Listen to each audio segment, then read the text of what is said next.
আমরা শিকারী ছিলাম, শিকারের খোঁজে ঘুরে বেড়াতাম। সীমানার বাধা ছিল সর্বত্র।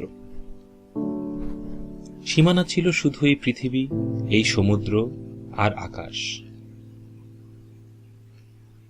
এই পৃথিবীর পথ এখনো আমাদের ডাকে। পানিমাটির এই ছোট্ট গ্রহের মধ্যেই আরো অযুত নিযুত জগৎ গড়ে উঠেছে,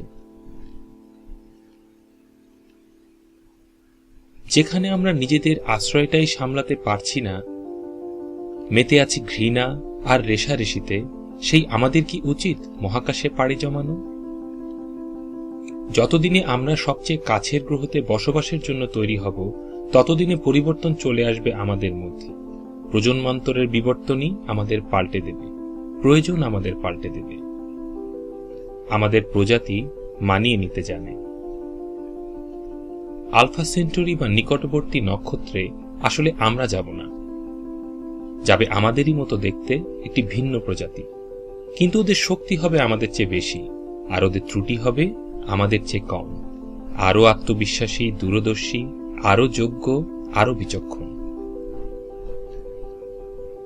সকল ব্যর্থতার পরেও, সকল সীমাবদ্ধতা আর ভুল ভ্রান্তির পরেও আমরা মানুষেরা মহান হবার যোগ্যতা রাখি। কোন কল্পনাতীত আশ্চর্য বিস্ময় আমরা দিয়ে যাব আমাদের পরবর্তী প্রজন্মকে বা তারপরের প্রজন্মকে? কতদূর যেতে পারবে আমাদের যাযাবর প্রজাতি আগামী 100 বছরে, অথবা আগামী 1000 বছরে? অনেক অনেক সৌরজগতে ছড়িয়ে ছিটিয়ে থাকা আমাদের ভবিষ্যৎ বংশধরেরা একত্রিত হবে, তাদের একই ঐতিহ্যের কারণে, নিজ গ্রহের প্রতি তাদের শ্রদ্ধার কারণে। থাকুক অনেক প্রজাতি, কিন্তু মানব প্রজাতি এসেছে পৃথিবী থেকে, সেই উপলব্ধির কারণে। ওরা তাকাবে ওদের আকাশের দিকে, খুঁজতে চেষ্টা করবে ছোট্ট নীল একটা বিন্দু। ওরা ভেবে অবাক হবে আমাদের সম্ভাবনা একসময় কতটা তুচ্ছ ছিল, কতটা ঝুঁকিপূর্ণ ছিল আমাদের প্রজাতির শৈশব, কতটা নগণ্য ছিল আমাদের যাত্রার সূচনা।